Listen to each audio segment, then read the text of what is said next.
Welcome to Foundations with Larisa Hovhannissian, an unfiltered podcast where I explore the foundational principles of creators, entrepreneurs, scientists, public figures, and all around awesome people who make things happen.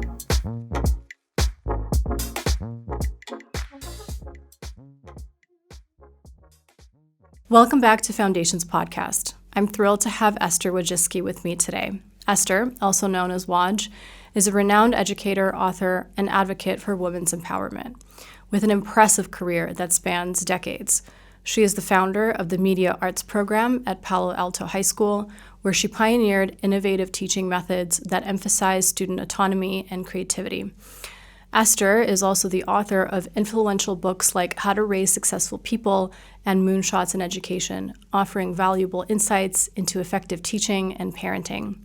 Join me in my conversation with Esther as we dive into her groundbreaking work and the principles that have shaped her approach to life and education.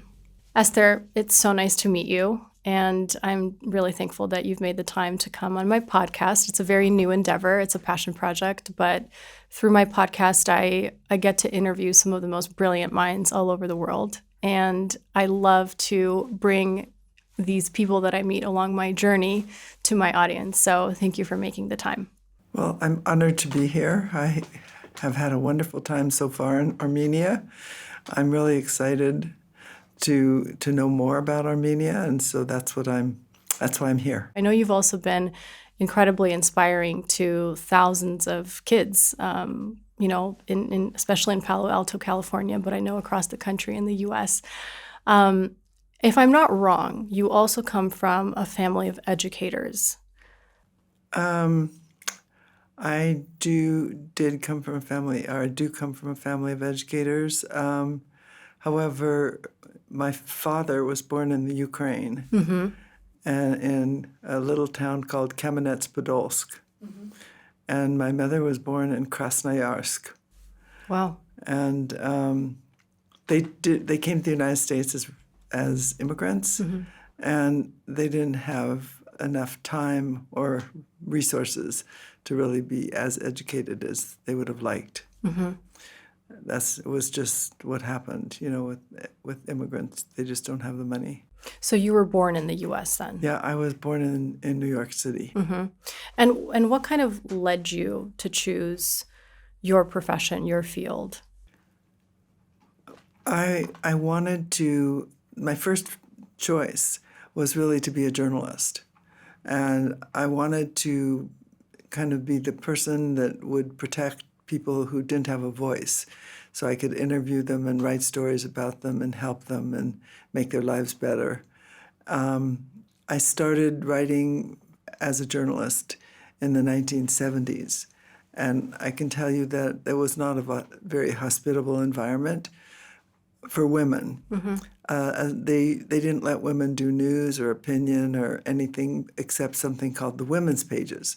So all the newspapers in the U.S. used to have basically 4 sections. The first one was the news, the second one was opinion, third one was sports, and the fourth one was the women's section. And the women's section was full of tips on taking care of your children, what detergent to buy, how to cook the turkey, things like that. And I didn't want to do it. I wanted to write opinion or news. And so I ended up doing just a little bit of that for a small local newspaper. But then I decided that the biggest impact I could have would be to teach journalism to all these young people and let them also, carry this mission to try to give a voice to the people that didn't have one. And so what led you to high school journalism? Well, it was my 3 daughters, to be honest. I wanted to have the same schedule that they did in school. And so they got out of school at 3 o'clock, and so I figured, well, I could be a teacher, and then I'd also get out of school at 3 o'clock. And so that's how I ended up in the high school arena as opposed to the college space. I've later gone into the university space, but initially, actually for 40 years, I don't know if that's initially. It is. I taught at Palo Alto High School. And also, I realized that the most impressionable age to make an impact was really between the ages of 14 and 20. And so I wanted to work with kids that were that age and that might be able to I might be able to have a positive influence on their lives. And it turns out that was right. Because sometimes after 20, you're a little bit more set in your ways, and it's hard to make change. Mm-hmm. But I'm still also right now working at the university level. Mm-hmm. At Palo Alto, you created this incredible program that started very small, but then grew into a massive movement that then led to the founding of a whole new institution. Can you tell us a little bit more about that? I'm an educator myself, and I find your story and approach to education incredibly inspiring, and I want to get into a little bit of that too. But just talk us through the foundations. How did this whole thing start for you? So it started when I was first hired at Palo Alto High School in 1984. I was hired to be a traditional teacher of English and journalism, and I did a little bit of math also. And what happened is that I realized about 2 months into the teaching that I wasn't making an impact because the students were basically reading the book and then doing the exercises at the end of the chapter and then moving to the next chapter. And so they were kind of bored, and I was bored. So we're all bored together. And I thought to myself, this is not a way to teach because, there's nothing real about it. And so I took that same book and put it back in the book room. And then I said, well, now we're going to use real newspapers because if you want to learn to write like a journalist, you have to read newspapers. Otherwise, you are not going to be able to understand what you're doing. So I brought in real newspapers. Actually, I brought in those free newspapers that they give away. Mm-hmm. And I had the kids reading those newspapers and cutting out the articles in the newspapers and understanding how they were written, and then also coming up with their own ideas for their own newspaper articles that they wanted to write. And it was really successful, actually. The program started when I first arrived with 20 kids, and then it grew. Actually, the first year, that following spring, I guess they'd already talked to their friends. And so word of mouth recruitment. And so then the next year there were already like almost 40 kids in the class. And I thought, wow, this is really exciting. And I continued to teach that way, and every year the program continued to grow. And the administration, they just wanted to know what I was doing. And I tried to explain that, I was giving them real-world learning, and it was project-based and collaborative. Unfortunately, they didn't like the collaborative part. In the 1980s and 90s, and even into about 2005, collaboration in the classroom and collaboration at home was called cheating. And so I had to fight the administration on that. Interesting. To get them to allow me to have students collaborate. And it worked. Project-based learning wasn't a term that existed at that time, right? And no, they did have project-based learning, but it was unfortunately confined just to like arts and crafts. I see. And they would suggest that, if you want to do a project where you give kids crayons and pens and paper and maybe paper mache or something, and let them do it. They didn't connect the real world to what you were actually studying. And so for me, it was very easy because I was teaching journalism and there's newspapers out there. Mm-hmm. And so that way I could easily bring in the project. It was real world. I wasn't faking it.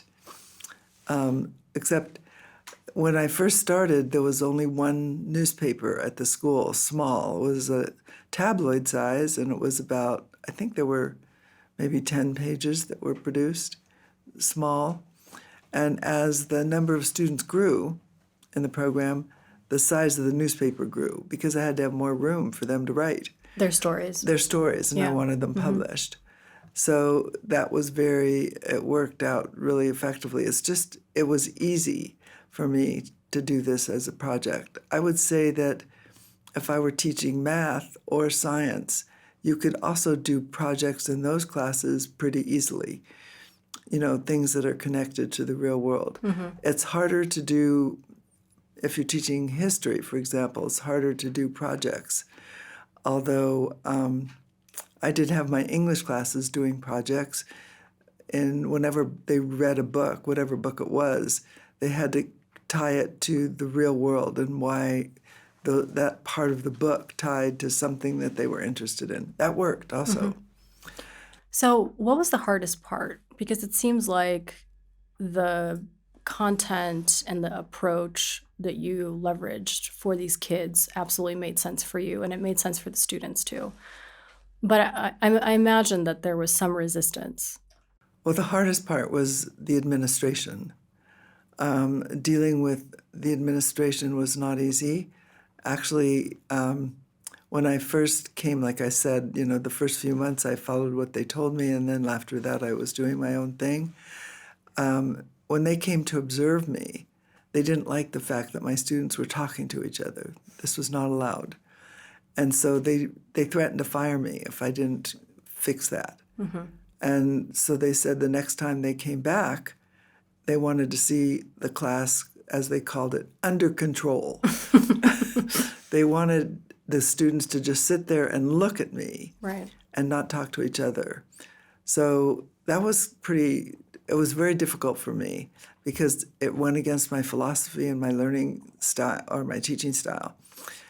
But I confided in my students and told them what the problem was, and that if this administration came back to observe, they should just all stop talking, sit in their seats, look like they were really, like they were enraptured in me and what I was saying, and it worked. When they came back, the kids were all really collaborative and helped me. And actually, it was interesting because the principal wanted to know, what did I do to those kids? To get them to listen to you. To get them to listen to me. Because he's like, last time I came in, they were all talking to each other. And I was like, well, I didn't give him any specifics, to be honest. I just tried to make sure that it would work out. That program went from those 20 students in 1984. By the time it was 1999, there were 100 kids in the class. That's incredible. At one time? They moved me into a lecture center, a lecture hall, and it was a big room, and so I got to have as many kids as I wanted. Yes, 100 kids at once. What was that like to manage behaviorally? It was easy. And the reason it was easy is because I had the kids decide at the beginning of the semester what the rules were for the class. And when they make the rules and they make all these decisions, they obey. So I didn't really, they would actually remind each other that that this is what they had to do. I never had to tell people that you have to be on time. They all knew that they had to be on time. It's incredible. So what you want to do is transfer some of this power control to your students, because that's what the real world's like, right? There's no teacher out there telling you what to do all the time. It has to be internal. And so that's what I did. And the classes were very successful. We continued to win awards, big awards, from National Scholastic Press Association and from Columbia Scholastic Press Association. We would win first place in the country for the newspaper. And people would say, well, if you give kids so much control, the quality is going to go down. Turns out it's just the opposite, because they then have ownership, and they can write about things they personally care about, not things that I care about. Right. And so one thing that helped me a lot is in 2002, I got California Teacher of the Year for this whole state. So that was really helpful to me, because after that, They listened to me. I was going to ask you, when did the shift happen with the administration where they said, okay, Esther is really onto something? In 2002. And so, yeah, that was great. And so I had already started another publication in 2000. It was called Verde. Mm-hmm. And then in 2002, every 2 years, I started another publication, 2004, 2006. So today there are 12 publications, That's magazines. There's also television, radio, podcast, movie making, video design, and we even have a class called entrepreneurial journalism, where if there's not a magazine that you personally like, you can start it. That's incredible. It's like a holding company of various publications and media formats. Right. And it's all run by kids, right? It's all run by students. And in 2014, they opened a building. They built this incredible building for the program. And it's called the Media Arts Center for Palo Alto High School. There's no other building like that in the country for high school journalism. 25,000 square feet, 5 other journalism teachers. The lead now is Paul Candell, who is a fantastic guy that I hired in 2000 when I was allowed to hire another teacher. And there's 4 other people as well.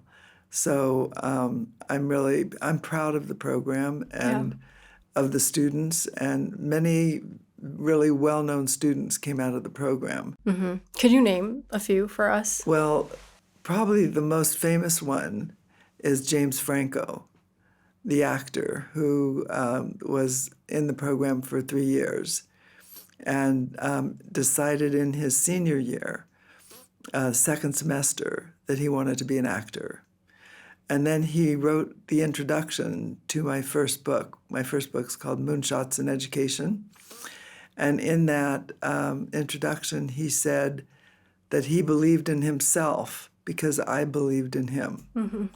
And it was a great book. It sold well as an academic book.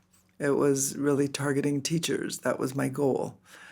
And then in 2020, I decided it wasn't just the teachers that needed to have a little extra help, but the parents. And so I wrote another book called How to Raise Successful People, Simple Lessons for Radical Results. And that became an international bestseller. That's actually in 31 languages today.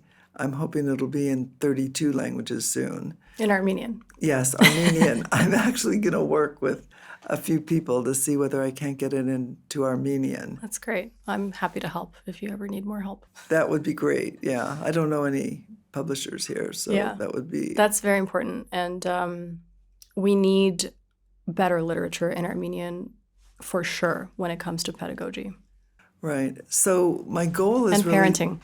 Parenting is so important. Yeah. And parents don't realize what an important role they play in the lives of their kids. I guess it's because, everybody just has to do it. But the way that you do it is really important. Mm-hmm. And today in the U.S., and actually in many countries around the world, I'm not sure about Armenia, there's a problem called helicopter parenting. Mm-hmm. And that's where the parents, it's actually they're doing it with their best intentions. So nobody would do anything that wasn't good. But when you are a helicopter parent and you do too much for your kids, then what you're doing is you're sort of handicapping them in a way because they feel that they can't do anything on their own. Right. And so I have this little saying in which I try to illustrate that the more you do for your kids, the less empowered they are. Mm-hmm. So, if they can't make their own bed because you make it every day, well, then they're never going to do it. And, if they don't know how to cook an egg or boil an egg.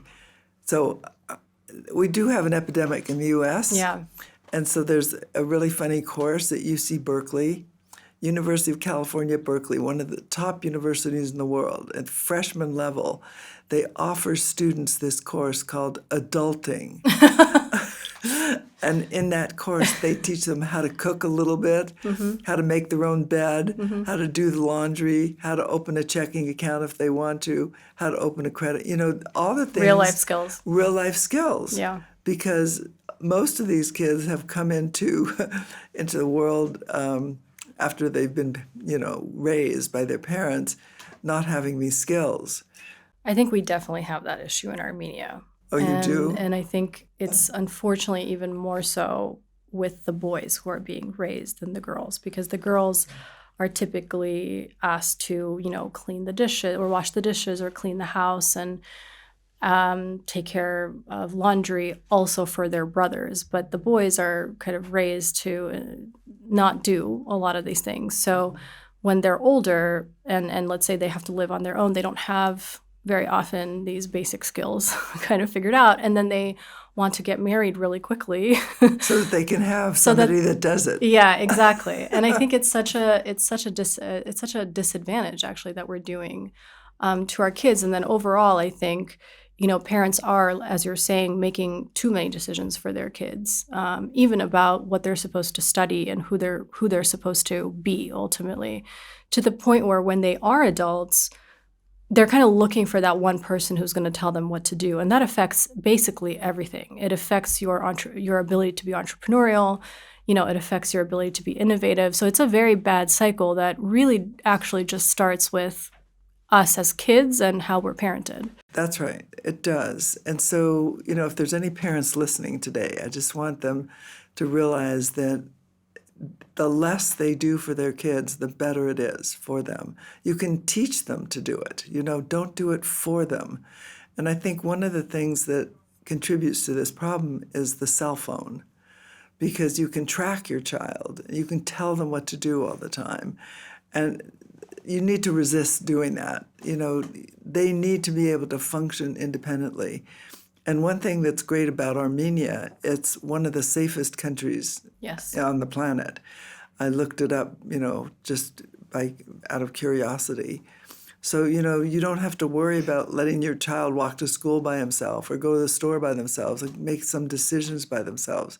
They're going to be fine. Yeah. There's no bad people out there trying to. Someone asked me what it was like raising I have a 4-year-old son, what it was like raising my child here in Armenia. And I tried to explain that, there are some things that maybe you wanted to be better or different, but that one part of your brain that's always worried about where your kid is, who your kid is around, right. If there's a weird person on the playground or in a cafe, that part of your brain is just off because I don't remember the last time a child was kidnapped, for example, in Armenia. And there's this communal parenting sort of thing happening where, if your kid, does something that's perceived to be culturally inappropriate, or if they're running towards the street and there's a car oncoming, that someone is definitely going to, everyone's watching out for everyone's kids. And I think that that's a really beautiful thing that unfortunately doesn't exist in many places around the world anymore. Right. It doesn't, but it exists here. So that's one thing I was struck by when I got here. That's one of the reasons I really like Armenia, is there's a real sense of community. And, it's a very strong sense of being kind to the other people. Because, of course, I don't speak any Armenian. I speak just a little bit of Russian. And so getting around is sort of a challenge. And people are so incredibly helpful and warm. That's great. So, yes, I think all the parents should realize that, and you should take advantage of that. It's a wonderful opportunity. It's been really fun to see how my generation and younger generations are parenting now. It looks kind of different. And I'm seeing fathers be a lot more involved in their children's upbringing. And if you were to summarize, some of your biggest takeaways for parents and educators about how to raise kids and how to make them successful, what would that be? Well, so I have this acronym in my book that I put in there just actually on purpose to try to help people remember what's important. And the acronym is T.R.I.C. And it stands for trust, respect, independence, collaboration, and kindness. So I say you should trust your children because when you trust them, they trust themselves. They feel good about themselves. And you should respect them. That doesn't mean you have to do what they say. It means you have to listen and then talk about it and treat them like they're important because they are. Give them as much independence as possible. And that goes back to the stop doing all this stuff for them. And then collaborate with them, kind of like I did with my classes. You set all these rules. Don't just tell them what to do. Collaborate with them and explain why they should be doing this, and then get their input. And then the last one is really important for everybody, kindness.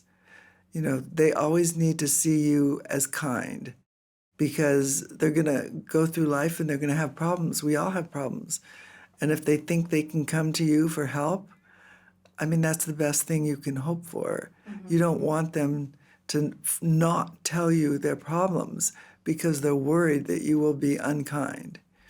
So those are my suggestions. And it's no different, right, between what you're doing as a parent versus an educator. I'm sure that you leveraged a very similar approach with your kids when you were teaching them in your classroom. That's right. And that acronym pertained to my classes, but it also pertains to my parenting. And I think I see it happening in many people or many families that have read the book, and I think it makes a huge difference because the child feels empowered. They're not clinging to the parent and always afraid to make a decision on their own. So, yes, I encourage all parents. Well, first you can read the book. Yes, it's in my Amazon cart. I ordered it already. Okay, great. Esther, your children also participated in your class, right? No, they didn't. But no, they went to the other school across town. I see. They missed out. Yeah, but it's okay. They got me as a parent, so it seemed to have worked. Same approach. Same approach as a parent. Can you tell us a little bit about what your children have accomplished? Because I think such a testament to parenting is also not only what they've accomplished, but what kind of people they are ultimately. So my oldest daughter is Susan, and Susan was the CEO of YouTube, and she actually bought YouTube, or she was the one that was instrumental in buying YouTube. Right, I read that, yeah. And she actually, Google started in her garage. So That's incredible. This was an incredible story. And she has 5 kids, and with each of those kids, it's kind of funny because she said it was just coincidental that she purchased a product for Google with the birth of every child. And one of the things that she bought for Google was, of course, YouTube, but then things like DoubleClick. She was YouTube's Google's #1 advertising executive for many years. It's incredible. Right? Anyway, she's had a lot of unfortunate things have happened this year. First of all, she passed away on August 9th of this year. Yeah. And she got, it's called non-small cell lung cancer, which people get and who have never smoked, never had any risk factors. And the prognosis is really terrible. People don't find it until stage 4, which is already metastasized. And so that's what happened to her. I'm so sorry. Yeah, I was really... In Armenia, we say, Թող ինքը լույսների մեջ մնա. May she live in God's light. Well, thank you. Well, so I'm here because this is part of her mission. She wanted to, help women. So what she did was, when she was first at Google, there was no maternity leave. Really? Yeah. So women just gave birth and had to go back in right away? 3 weeks later. Oh, my God. And so she managed to get 6 months maternity leave, full pay. Yes. And then also paternity leave as well. Which is so important. Right. And she did many videos. Actually, you can go online and find them. Work-life balance. You know, how you can be a successful woman, entrepreneur, or work in any career you want, and then also take care of your children. That's the question I'm grappling with now. So you can go, you can go online. She's got a lot of videos on that, and you know, this T.R.I.C. philosophy. She trusted and respected her kids a lot, and you know, she followed the T.R.I.C. philosophy. You know, she didn't even have to think about it because you tend to parent the way you were parented. Right. And so she was a great parent. You know, I'm very proud of the legacy that she left for all of us. There must have been 10,000 articles about her all over the world. So my second daughter is Janet. And Janet is a professor of pediatrics at the University of California, San Francisco. And she focuses on the obesity epidemic and nutrition for kids and for mothers, and how to feed your child, how to avoid sugar. Sugar is terrible for you. And also how to avoid all this fast food. Oh my God, people in the U.S. are eating fast food. When I was a teacher in a public school in Phoenix, Arizona, and we would serve breakfast and lunch, I was horrified. I mean, just fake cheese, horrible processed foods, prepackaged, pre-made everything. And then we wonder why we have attention issues in classrooms, or we have behavioral challenges with kids. And I mean, very simply, if you know anything about processed foods, as you said, is they have a lot of sugar. So like kids are constantly spiking in glucose, and there's really, it's not rocket science. We all know this, but for some reason we just continue to feed them all this bad food. I know. Also, we have a lot of ADD, ADHD, you know, dyslexia, all kinds of issues. I don't know if there's a correlation. I think with dyslexia there probably isn't, but I would say with ADD and ADHD, it's probably just too much sugar. Right.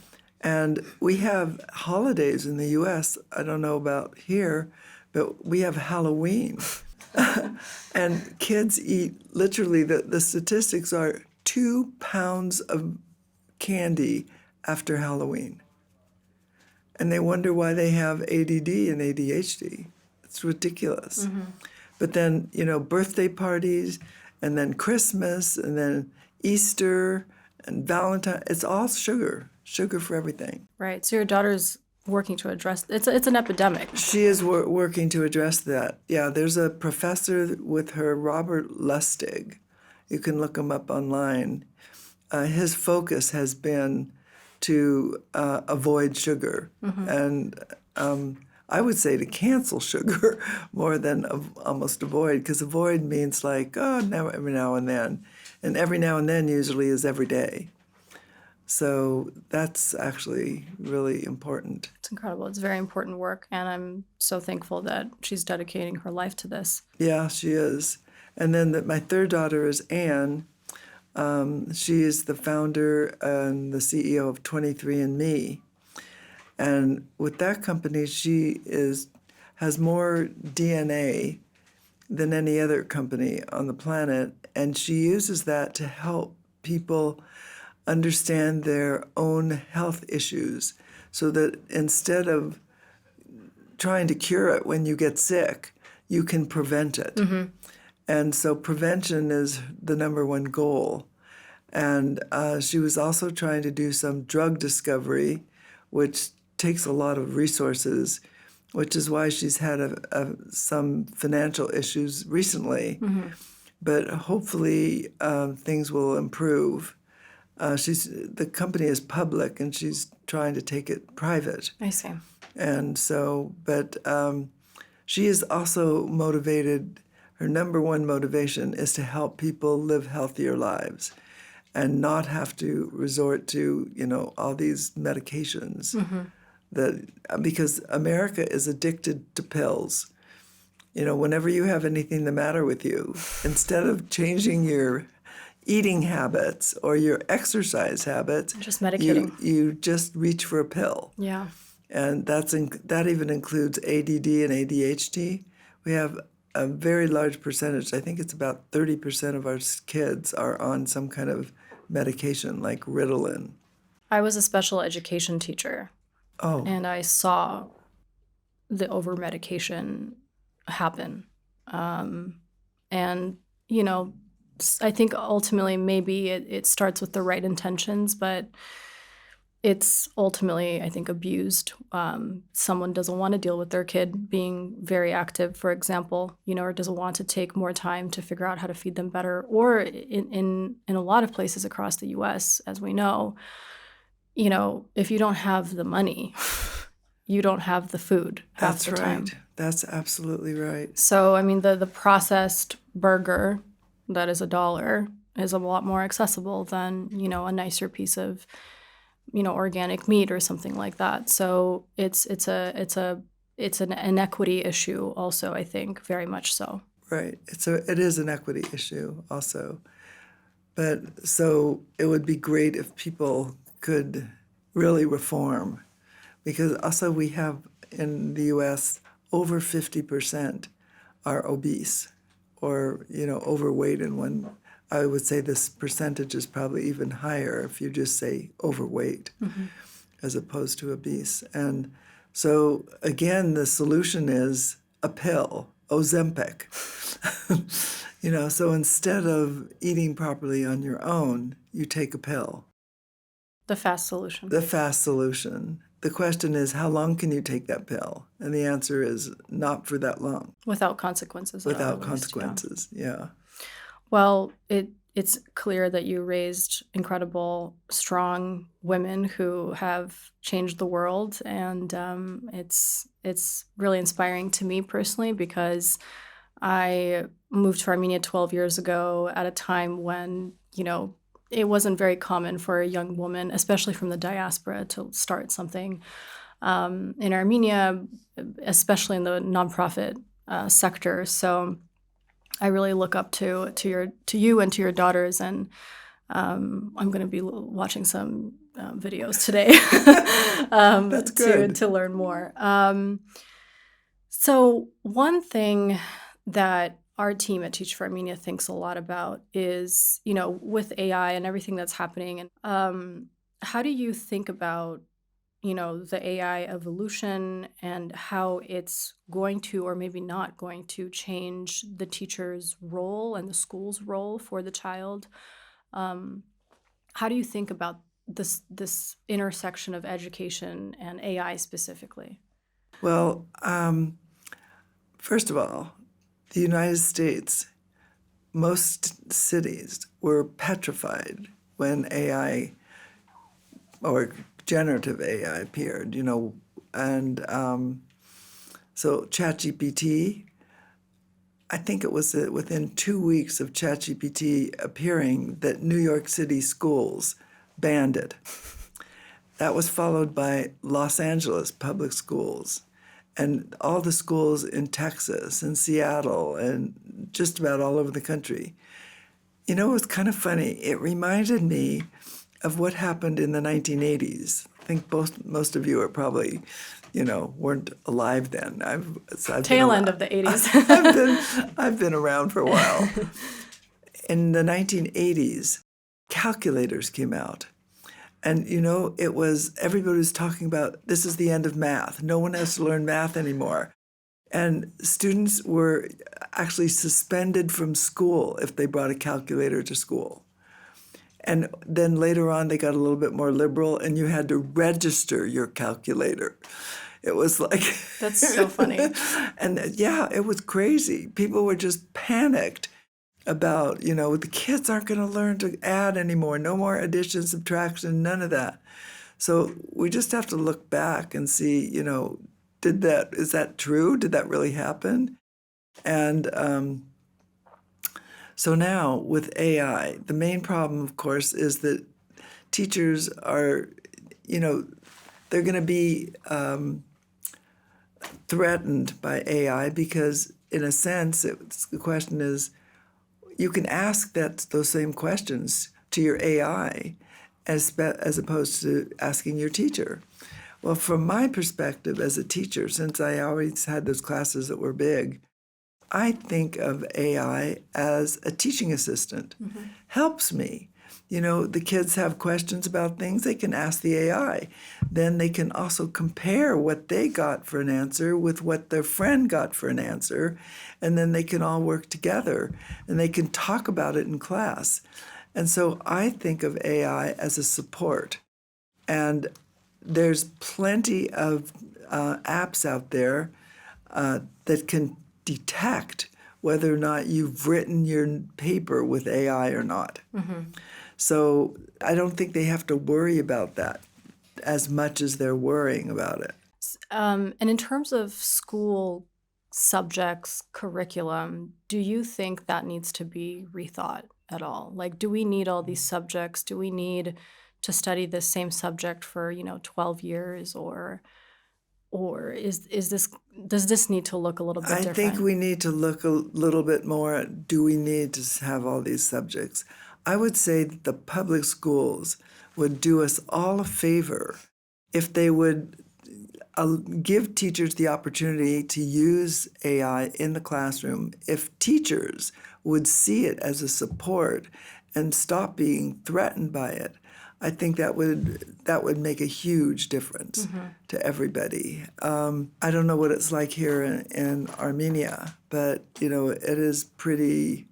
People are pretty worried. So I should just say New York Public Schools reversed itself just recently. So now AI is, but then a lot of teachers within the system still don't think it's a good idea.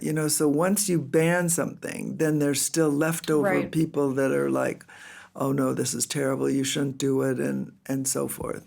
I think a lot of it probably also just comes from basic fear. If you don't know something fully, or if you already have formed a narrative about what that thing is, you just deny it, rather than leverage it or use it for your own good. So I want you to know also, in 1999, when Google came out, teachers had the same reaction to that.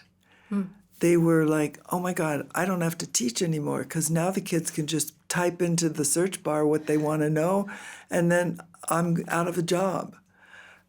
So I think we need to reassure the teachers that, in fact, all of this electronic devices and opportunities really will help them be a better teacher and help them have their students be more citizens of the 21st century, where they get to use these tools as opposed to be afraid of those tools. Right. I mean, the world is going to be governed by this. I know. I mean, and so, you can't ban it. It's ridiculous. And it is crazy to think that you could ban. It's like banning, sorry, you can't breathe too much because you don't have enough oxygen. It's a good comparison. So, there's a lot of talk about AI becoming superhuman-like and, essentially not only doing the technical things that, humans can do, but also maybe developing personality traits and empathy and different, do you think that that's something that will happen? And if so, I guess as parents and educators, what are we then needing to cultivate in our schools? Is it academic knowledge, more the most important thing versus, human qualities that will enable our kids to be successful in 10, 20 years? Well, I think there is no way that AI or any app is going to teach kindness or empathy or human values that cannot be part of an AI solution. And the reason kids need to go to school is because they need to get along with each other. They need to learn executive functioning skills. And they can't learn those executive functioning skills in isolation. And they can't learn it by playing computer games or by just having, AI do the work for them.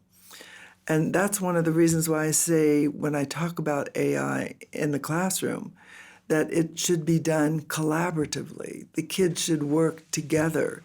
This is what I found. What did you find? What do you think about these ideas? Should we do it this way or should we do it another way? And that is how it should be used, as opposed to a situation where it's the absolute answer. Mm-hmm. It is not the absolute answer. Because, by the way, for those that don't know, AI makes mistakes. Oh, yeah. As I was preparing for our interview, I talked to ChatGPT a little bit. I was trying to understand your background and all the things you've done, and there were quite a number of inaccuracies and inconsistencies. So I had to tell ChatGPT that they did an awful job helping me prepare for this interview. Okay, well, there we go. There's a real life example. Yeah, do better, ChatGPT. So in terms of, AI, journalism, free speech, education, do you see any sort of risks here with like the advancement of this technology in terms of our ability to write, to tell stories, to, be educated in a free kind of way? Well, I think if people rely on ChatGPT and don't realize that it makes mistakes, then they're going to get the wrong information. Mm-hmm. I want everybody to realize that human values can never be replicated. There is no way that I would like, as a senior citizen, I'd like to have my best friend be ChatGPT. And I think there isn't a single person out there that would want to have that. And one of the things I really like about Armenia is a sense of community. Right. And that neighbors are friends and you can talk to them. Can you imagine if you wouldn't have that? And all you had to deal with was some robot? Mm-hmm. People would be even more depressed than they already are. I think the pandemic was a little bit of a glimpse into what that kind of life and world could look like. And I think a lot of people didn't like it at the end because we're social creatures. Well, we have in the U.S. a depression problem. So more than 50% freshmen in college are depressed today. And I think these are kids that came out of the pandemic, mm-hmm. and they had 2 years of not interacting with other kids. Mm-hmm. There's a real-life example of what happens when you don't interact with another human being. Mm-hmm. So I think it's important for everyone to realize ChatGPT does not take the place of another human being. Mm-hmm. And you cannot expect education to be provided just by that. There's a school actually in London that is now just a ChatGPT school. And I was going to explain, this is part of my talk, that, okay, they think they're ahead, but I think they're behind because there is no school that can just be a school with ChatGPT as mm-hmm. the teacher. Mm-hmm. Apart from academics, what do you think are the most important skills for kids to have coming out of school, life skills specifically? Well, basically, life skills. Executive functioning, basically, those skills are how to get along with other people, how to prioritize what you need to do today, mm-hmm. how to do things around the house. And actually, number one is how you feel about yourself. Mm. So if you don't take good care of yourself, you are your number one supporter. And a lot of kids don't feel good about themselves because they're constantly being criticized. And that's part of the helicopter parenting problem. They're always being told, do it this way, do it that way, instead of let them do it their way, make some mistakes. It's particularly true of boys, by the way. Boys are not rule followers for the most part, if I were going to make a little generalization here. I can attest to that as a mother of a boy. But you know what that is? the predecessor for independent thinking. You want them to think independently.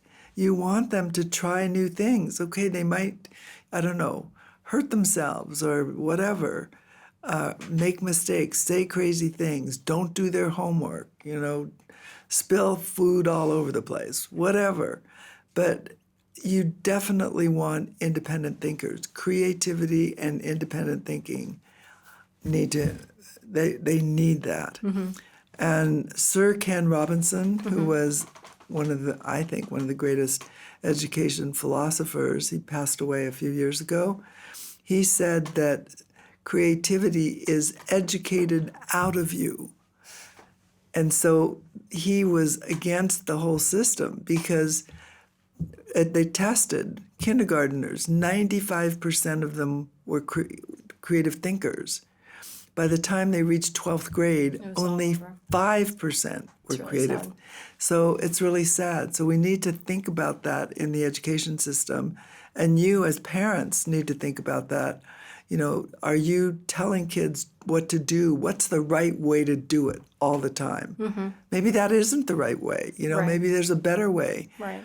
And they can think of a creative solution. As a parent, I've just noticed that if I just give my child a direct order, he won't do it. He'll rebel against it. But if you're lucky. If I sit down and I talk to him about it and explain to him, what we're doing, what the plan is, why I need him to put his shoes on now, and etc., he'll eventually, usually say yes. Because I took the time to respectfully explain to him, what we're doing. And I think it's very similar when we're training our teachers how to operate in these classrooms. It's not just a directive. It's collaboration. It's co-creation. It's setting a goal together. It's figuring out a way how to get to that goal in unison. And I think it just makes an incredible difference, even with teachers who, have been part of the Soviet and post-Soviet school system here, who were educated to stand in front of the classroom and to never move the desks around, no group work, no project-based learning, rote memorization. If you show educators that you can do it in a different way, the shift is almost instantaneous, and they begin to love their work so much more. And obviously it affects student outcomes incredibly. That's right. It really does. And so we need to support teachers in making that change. Right. And because, being a teacher, I think, is one of the most rewarding jobs on the planet, but it's also one of the most difficult. Because, you have in a classroom, 30 little kids at once. There have to be some rules, basic rules. But within those rules, you can give them an opportunity to be independent thinkers. To choose. And yes, and help them, the children. Esther, I don't want to keep you too long, so I have a couple more questions for you. Shifting a little bit more into women's empowerment and all the work that you and your daughters have done and in different directions for this. A lot of my listeners are women who are doing incredible things. What kind of advice would you give them in their leadership journeys? I would say that probably one of the hardest things as a woman leader is to be accepted as a woman leader. Amen. We can stop the interview now. That's that. But the other advice is don't give up. And also work with people. It's kind of like within the classroom, you're working with students. They have to be convinced. What Susan did, which I thought was really powerful, is she always empowered the people that were working with her. So she didn't make unilateral decisions. She was always collaborative. And also the other thing, instead of accepting all these offers to travel and give talks, and she sent people that were working with her and gave them the opportunity to shine. And she believed in them. She worked with them if there were problems, not, behind their back or in any way. So she demonstrated that being a woman leader was really effective.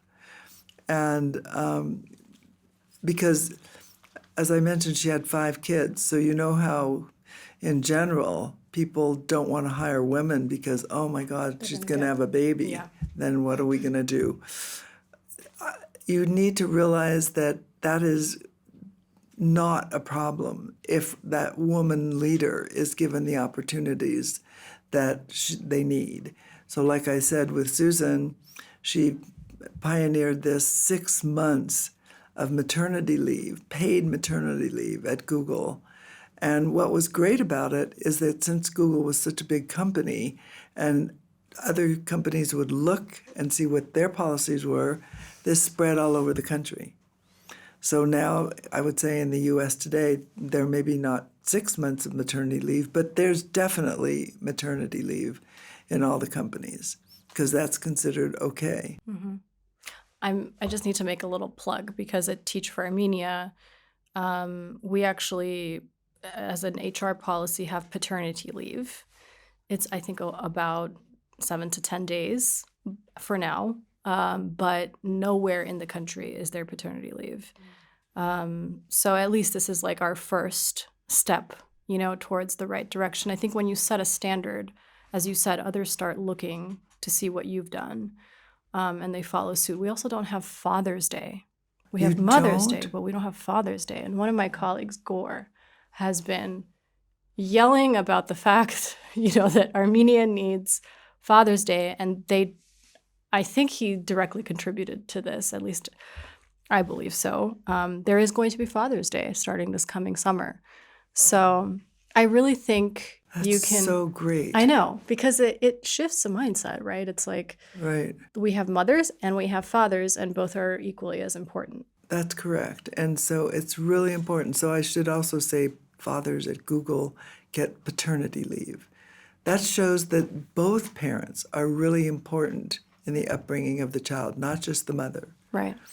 And so needless to say, I'm very proud of my daughter and everything she accomplished. Of course.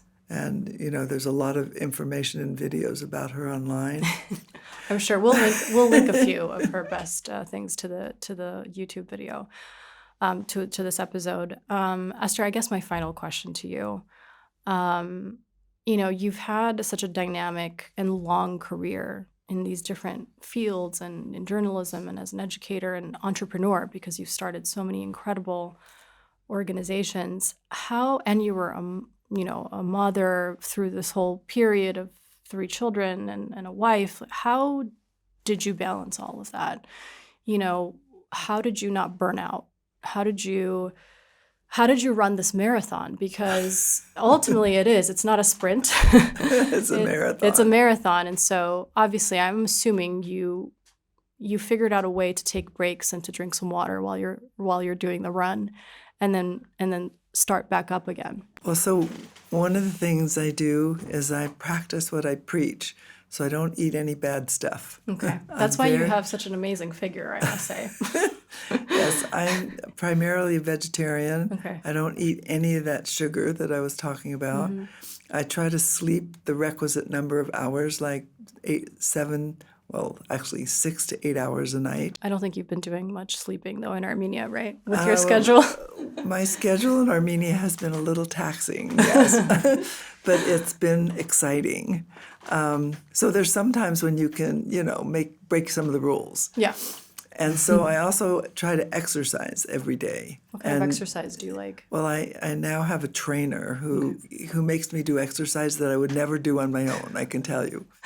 So, but normally, just easily, I can walk or, run a little bit, and for like 2 miles a day. Wow. And I don't think I can do that.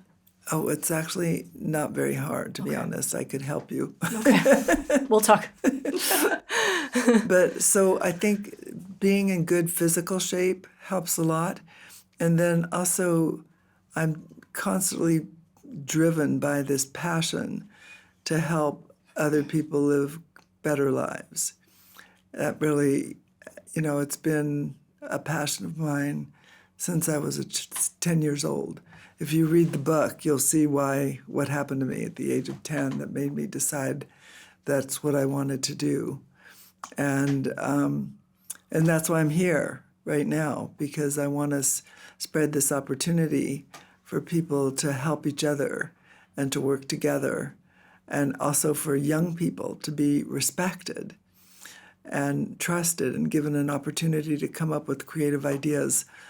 I mean, if I just look around the tech community, most of these people are young and they're full of incredible ideas, some of which people might ridicule, but who knows? Who knows? No one knows. No one knows. And, they have to be able to try out those ideas and not be, ridiculed or criticized or anything. Right. So that's what motivates me, is trying to help the world be a better place. Esther, thank you so much. I know you also go by Woj. I do. All my students in the whole city of Palo Alto calls me Woj. Well, Woj, thank you so much for coming on this podcast, for sharing your brilliance with me and with our audience. And I hope this is not the last time you're in Armenia, and we get to see you again here soon. And I'll let you know when I'm in the Bay Area again. Well, thank you so much. And yes, I hope to come back again soon. That's great. Thank you.